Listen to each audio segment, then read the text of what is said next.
তাকে নেতাকর্মীদের কিন্তু আমরা দেখতে পাচ্ছি সেই এখানে জায়গাটাতে সবাই আসলে নিয়ে উপস্থিত যেতে আছেন। দেননি এবং কোনো রকম কোনো অনুমতিও একেবারে দেননি। শেষ তখন মুহূর্ত, কিন্তু শেষ নেতাকর্মীরা মুহূর্তের তীব্র অন্তিম আন্দোলন যে করেছিলেন এবং মুহূর্তটা আর এক কি পর্যায়ে বেগম খালেদা যখন তিনি জিয়াকে তীব্র অসুস্থতা নিয়েছিলেন, যখন যেটা আসলে হয় সবাই মানে যখন বলছিলেন তাকে হাত তারেক দিয়ে যে রহমান কবরে মাটিটা নেমেছেন আসলে তার মাকে শেষবারের মতো সব রেখে আসার জন্য।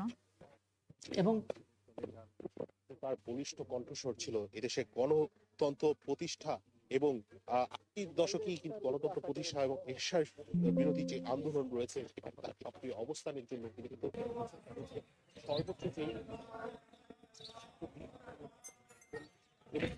যেই তখনকার সম্পাদক করার পরও কিছু আনুষ্ঠানিকতা রয়েছে যেটি সম্মান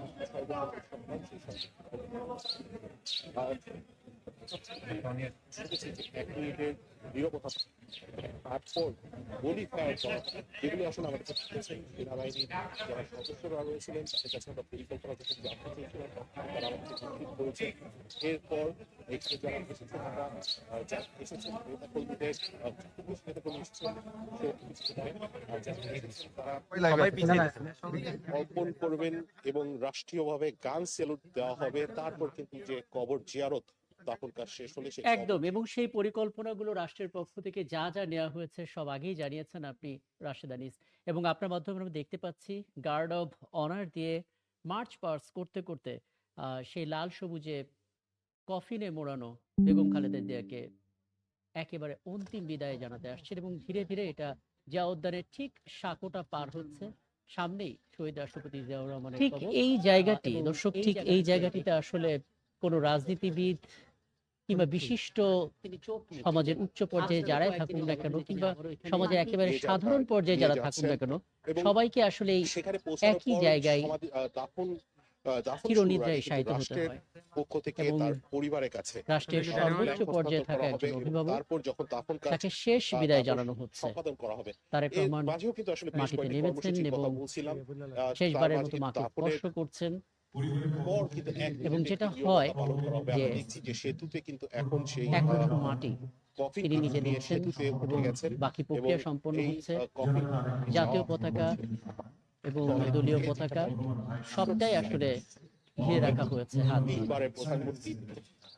শেষ দাম এক অংশ বহনকারী কফিনটা নিয়ে চলে যাচ্ছেন অর্থাৎ আমরা দেখতে পাচ্ছি, এবং খালেদা জিয়াকে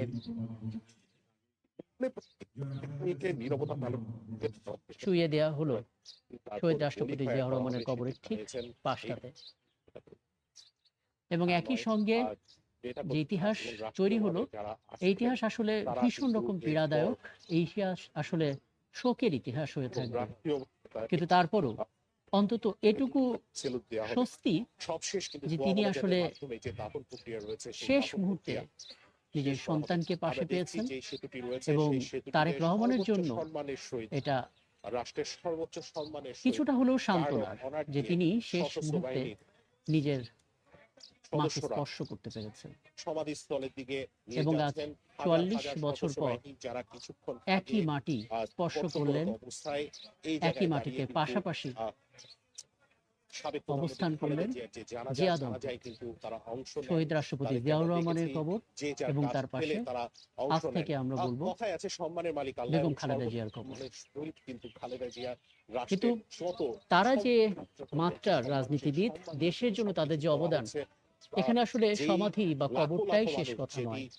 যে আদর্শ, যে রাজনীতি তারা তৈরি করে দিয়ে গেছেন, দেশকে নিয়ে তাদের যে দৃষ্টিভঙ্গি, সেটাই আসলে সবচেয়ে বড় সম্পদ।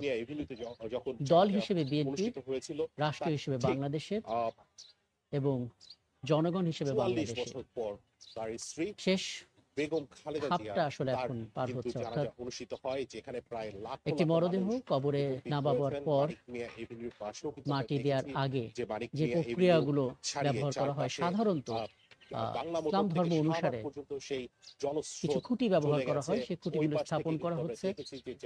থেকে শুরু করে পুরো মিরপুর পর্যন্ত কিন্তু সেই জনস্রোত, জাতীয় পতাকায় মুড়ে দেওয়া হয়েছে, এখানে দলীয় পতাকাও আছে।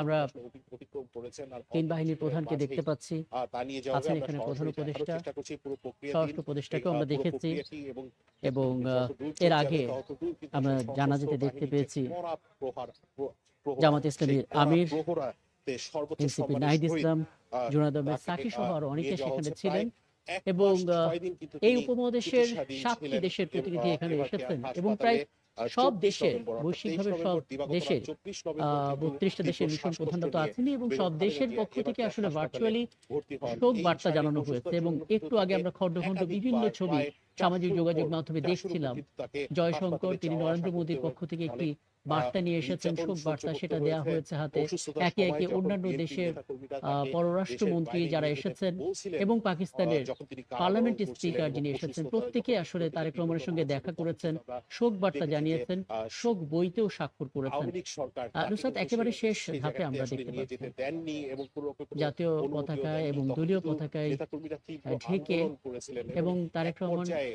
যখন মাটি তিনি তীব্র দেওয়ার যে কাজটা অসুস্থতা নিয়েছিলেন, সেটা যখন আসলে সম্পন্ন করে উপরে উঠে সবাই এলেন যখন বলছিলেন তাকে দেশের বাইরে এবং যেতে, এই দেশে মুহূর্তটা মানতে আসলে হবে, স্বজন যারা আপোষ করেননি, দেশ ছেড়ে বিসর্জন যাননি। দিলেন, সব হারালেন, বিরা- তাদের যে মানসিক অবস্থাটা সেটা কিছুটা হলেও অনুমান করা যায়। তার বলিষ্ঠ কণ্ঠস্বর ছিল এদেশের শেষবারের মতন দেখে নিচ্ছেন গণতন্ত্র তারেক রহমান। প্রতিষ্ঠা এবং 80 দশকেই কিন্তু গণতন্ত্র প্রতিষ্ঠা এবং এখানে এরশাদ তারেক রহমানের বিরোধী যে আন্দোলন রয়েছে, স্ত্রী, কন্যা সহ পুরো পরিবারকে আমরা দেখতে পাচ্ছি, জিয়া পরিবারকে দেখতে পাচ্ছি, হিসেবে সেই তকমাটি যারা 43 বছর একটু দূরে অবস্থান করছেন।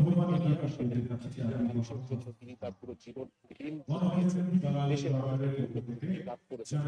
ইতিমধ্যে কিন্তু যে সেতুটি রয়েছে সেই সেতুটি পার হয়ে গেছে। আমরা যতটুকু পক্ষ থেকে বিএনপির ভারপ্রাপ্ত চেয়ারম্যান অর্থাৎ খালেদা জিয়ার ছেলে তারেক রহমানের হাতে কিন্তু একটি পতাকা হস্তান্তর করা হবে। আমাদের গণমাধ্যম কর্মীরা যারা রয়েছেন তাদেরকে এই সেতুর সামনে থেকে আসলে পুরো